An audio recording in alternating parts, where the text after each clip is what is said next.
అదే చెన్నై ఎప్పుడైనా ఓడిపోవడం చూసినారా మీరు? అది కూడా ఆర్సీబీ పైన. కప్ నమ్దే.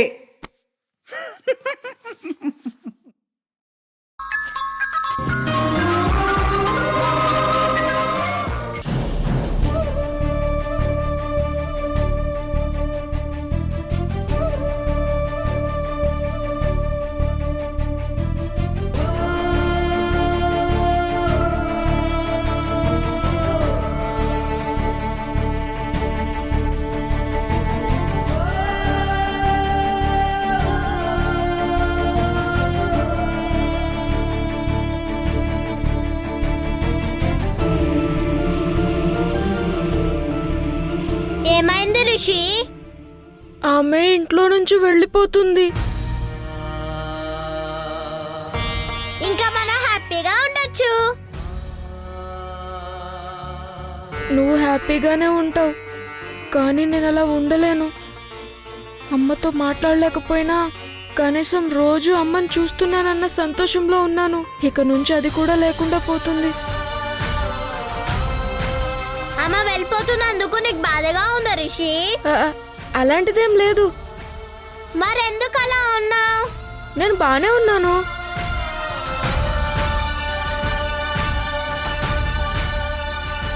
సంధ్య, అది మన ఇంట్లో నుంచి వెళ్ళిపోయిన తర్వాత అది ఉన్న రూము, ఈ హాలు, అది తిరిగిన ప్రతి చోట శుభ్రంగా కడిగి పసుపు నీళ్లు చల్లు. దానివల్ల ఇన్నాళ్ళు ఇల్లంతా అపవిత్రమైపోయింది. అట్నే అత్తయ్య, నీట్ గా క్లీన్ చేయించేస్తా. దీని తాలూకు ఏ ఆనవాళ్లు ఈ ఇంట్లో కనపడకూడదు. గ్రహణం వెళ్ళిపోయిన తర్వాత ఇంటిని శుద్ధి చేస్తాం కదా, అలా చెయ్యండి. నువ్వేం కంగారు పడకొద్దునా. పాపాత్ములు వెళ్ళిపోతే ఇల్లు దానంతటా అదే పవిత్రమైపోతుంది.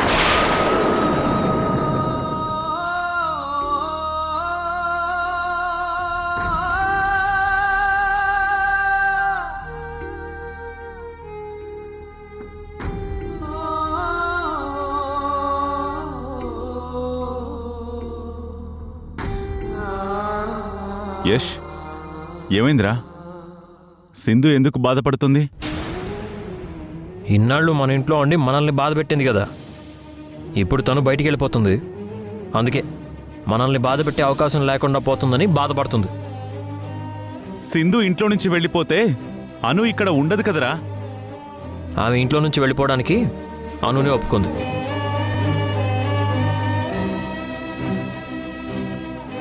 ఏంటి బయలుదేరవా? ఇంకా పలకరింపులు, పరామర్శలున్నాయా?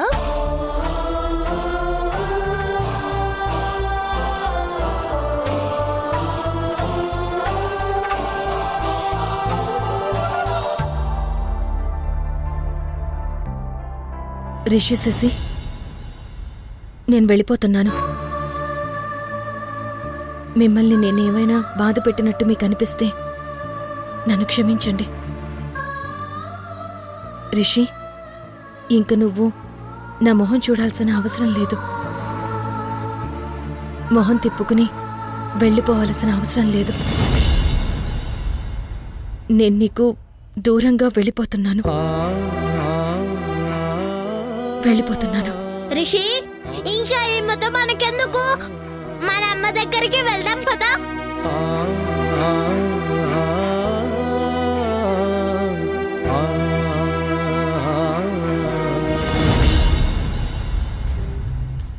ఇన్నాళ్ళు నువ్వు పిల్లలకి దగ్గరవ్వాలని చూసావు. ఇప్పుడు వాళ్లే నిన్ను అసహించుకుని దూరంగా వెళ్ళిపోతున్నారు. ఇప్పటికైనా బుద్ధి తెచ్చుకుని పిల్లల్ని మర్చిపో.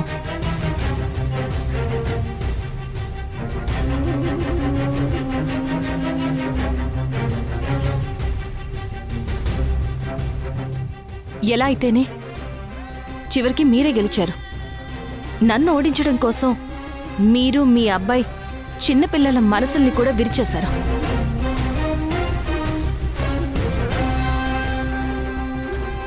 మా పిల్లల మనసుల్ని నువ్వు పాడు చేస్తే మేము బాగు చేసుకున్నాం. గెలిచింది మేము కాదు. మా పిల్లల మీద మాకున్న ప్రేమ, నమ్మకం. నువ్వు త్వరగా వెళ్తే మంచిది.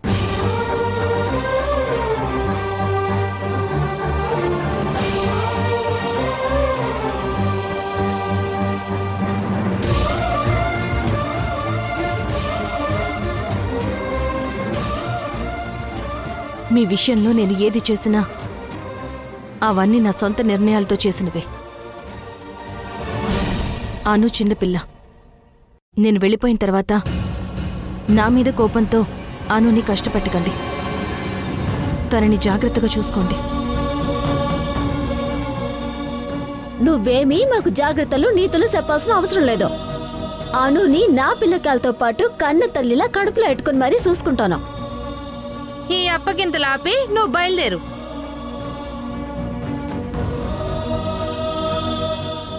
సింధు, ఏంటమ్మా ఇది? ఇంతకు ముందు వరకు బాగానే ఉంది కదా. సడన్ గా నువ్వు ఇంట్లో నుంచి వెళ్ళిపోవడానికి రెడీ అవ్వడం ఏంటి? అందుకు అను ఒప్పుకోవడం ఏంటి? నాకేం అర్థం కావట్లేదమ్మా. నేను మీ ఇంట్లో ఉండడం ఇక్కడ కొంతమందికి ఇష్టం లేదు మావయ్య. అను కోసం తప్పనిసరి పరిస్థితుల్లో ఉండనిచ్చారు.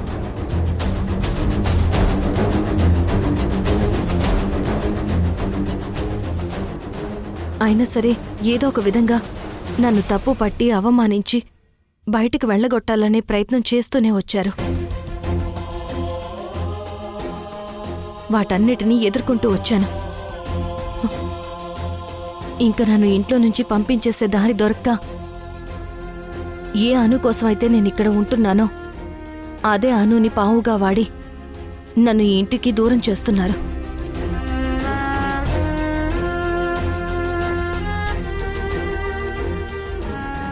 నా వల్ల పాపం అను చిన్నపిల్ల మానసికంగా నలిగిపోతుంది. తనని బాధ పెట్టడం ఇష్టం లేక వెళ్ళిపోవడానికి నేనే సిద్ధమయ్యాను. అను లోకజ్ఞానం తెలియని పిల్ల. తనకి నేను నచ్చ చెప్తాను. నువ్వు మాత్రం వెళ్ళొద్దు. వద్దు మావయ్య. అనుని ఇబ్బంది పెట్టకండి. ఇప్పటికే ఈ ఇంటి మనుషులతో ఒంటరి పోరాటం చేసి చేసి బాగా అలసిపోయాను. నిరాశ నిస్పృహలు, నాకు తగిలిన ఎదురు దెబ్బలు ఇవన్నీ నన్ను కుంగదీస్తున్నాయి. ఇంక నేను పోరాడలేను. నేను వెళ్ళిపోతాను మావయ్య.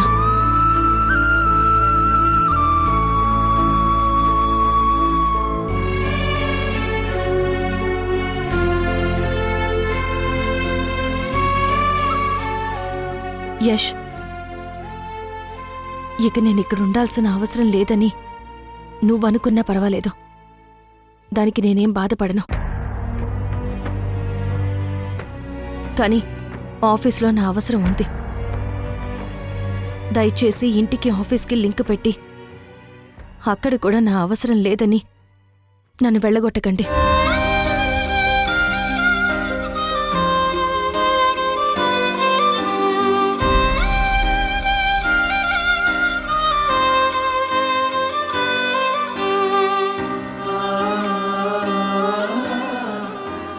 అను,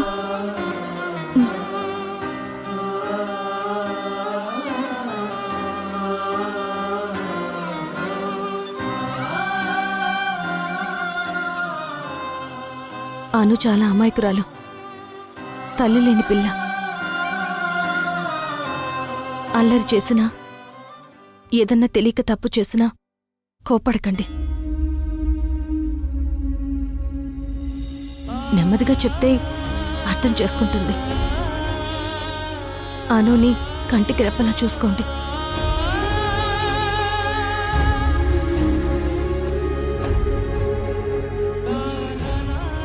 వాస్తవ్ గారికి నువ్విచ్చిన మాటని నిలబెట్టుకో.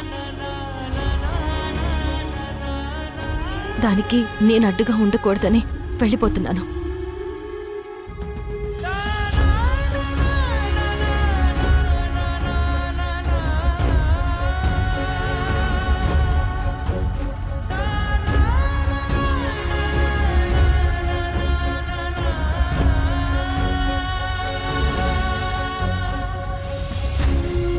అనుని నీకు అప్పచెప్తున్నాను. జాగ్రత్త యష్.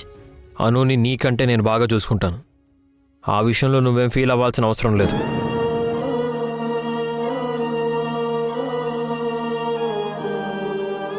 బాబు యష్, ఒక్కసారి ఆలోచించు. పెద్దదాన్ని ఎందుకు చెప్తున్నానో ఒకసారి అర్థం చేసుకో. చూడండి, అను విషయంలో మీ కొడుకు స్థానాన్ని సింధు భర్తీ చేస్తుందని మీరు అనుకుంటున్నారు. అందుకే తను వెళ్ళిపోతుంటే మీరు తట్టుకోలేకపోతున్నారు. ఈ క్షణం నుంచి వాత్సవ స్థానంలో నేను వస్తాను. అనుని నా సొంత బిడ్డల కంటే ఎక్కువగా చూసుకుంటాను. అమ్మ స్థానంలో సంధ్య ఉంటుంది. మీరేం వర్రీ అవ్వకండి.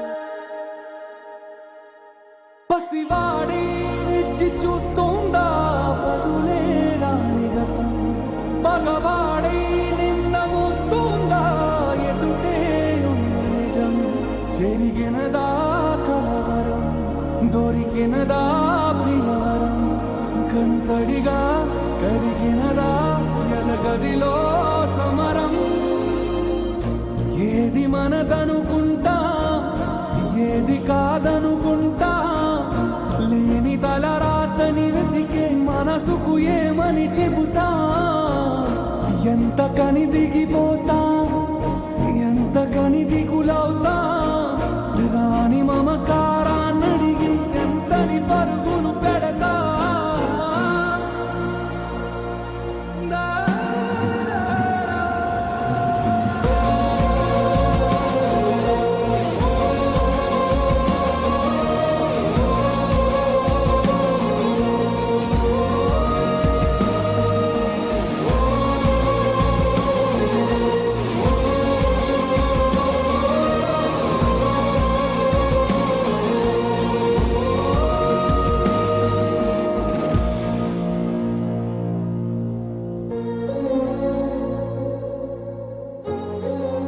మాకు పట్టిన శని ఈ రోజుతో వెళ్ళిపోతోంది.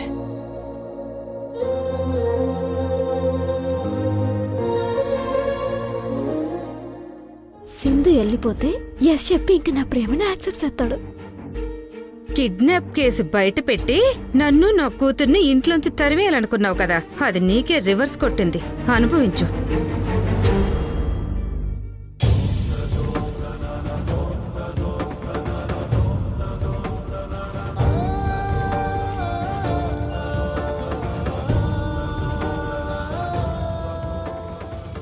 అను, సింధు వెళ్ళిపోతుందే, నువ్వు వెళ్ళి ఆపవే. నువ్వు చెప్తే వింటుందే, వెళ్ళొద్దని చెప్పవే.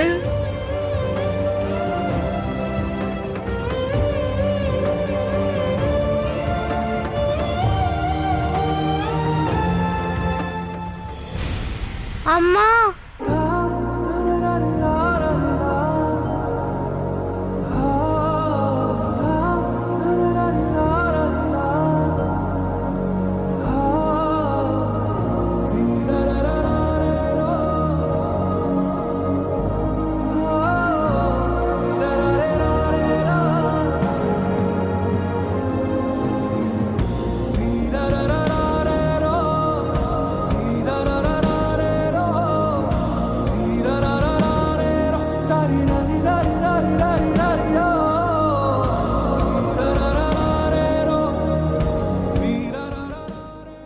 బాయ్ అమ్మా.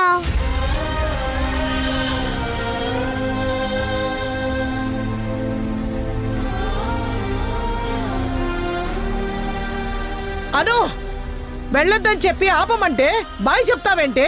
అమ్మ మాట నేను కాదనలేను.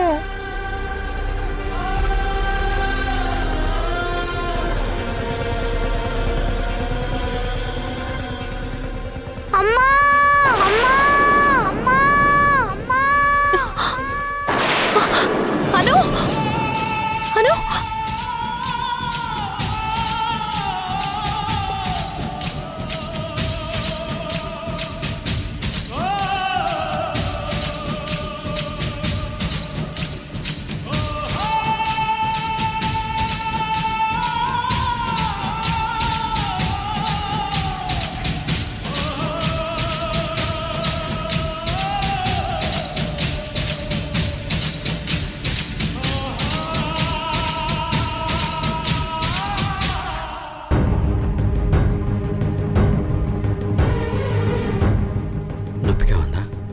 హా.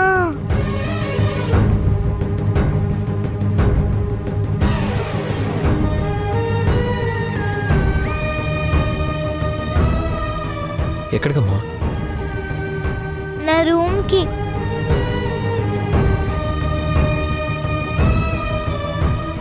నువ్వు వెళ్ళలేవు, నేను నిన్ను తీసుకెళ్తా. వద్దు అంకుల్, నేను వెళ్ళగలను.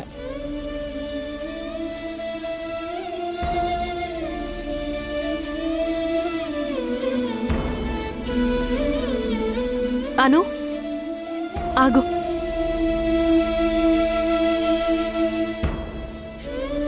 నీ కాలికి దెబ్బ తగిలింది కదా, నడవలేక నొప్పి వస్తుంది. నీ రూమ్కే కదా వెళ్ళేది, నేను తీసుకెళ్తాను రా. అమ్మా ఒక్క నిమిషం.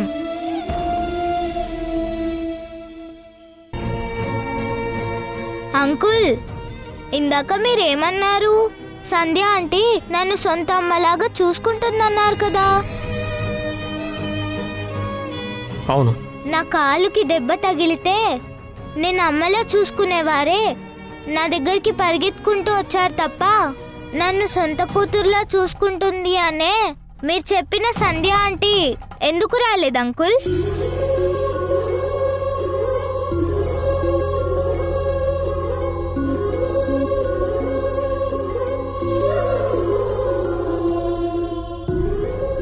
అంకుల్, మీరు నన్ను అడిగారని సింధు అమ్మ ఇంట్లో నుంచి వెళ్ళిపోవడానికి నేను ఒప్పుకోలేదు. అమ్మే నేను వెళ్ళిపోతాను, నా మాట మీద గౌరవం ఉంటే ఒప్పుకో అంటేనే ఒప్పుకున్నాను.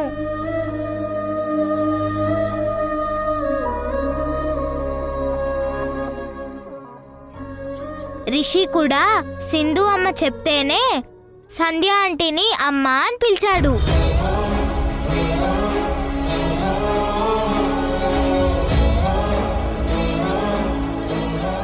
నేను చిన్నప్పటి నుంచి అమ్మ లేకుండానే పెరిగాను. ఆ దేవుడు సింధు ఆంటీని నాకు అమ్మని చేశాడు.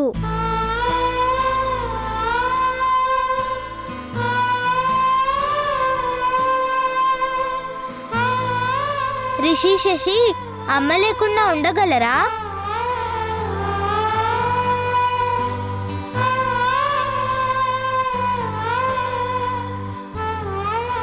ఉండలేరు అంకుల్.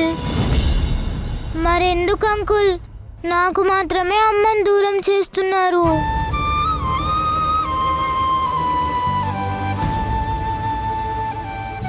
మీరు కూడా అమ్మతోనే కలిసి ఉంటున్నారు కదా.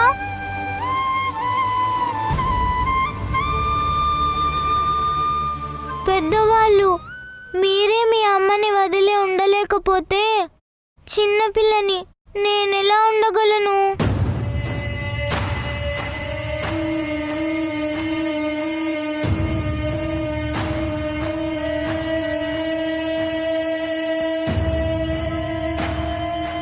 మీరు గొడవలు పడుతూ పిల్లలం మా మనసులు ఎందుకు అంకుల్? ఎవరు అర్థం చేసుకోరు.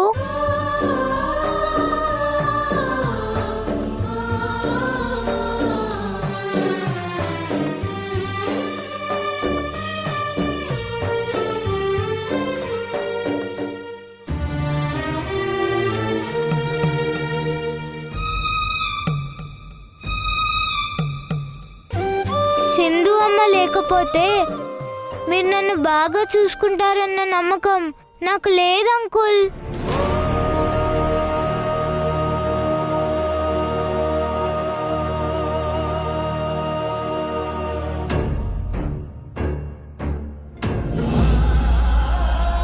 ఇప్పుడు మీరు చూసారు కదా నాకేం జరిగిందో.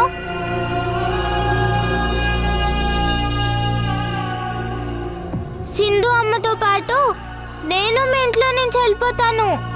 ప్లీజ్ అంకుల్ ఒప్పుకోండి.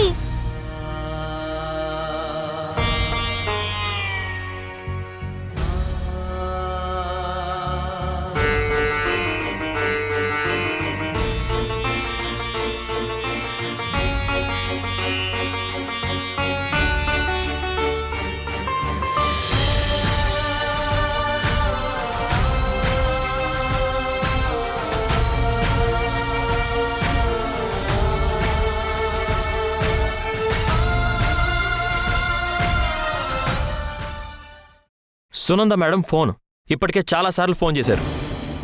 ఏం మాట్లాడాలో తెలియక ఫోన్ లిఫ్ట్ చేయలేదు. మేడం దగ్గర నా మర్యాదని పోగొట్టుకో. లేదు యష్, నీ డబ్బేం వద్దు.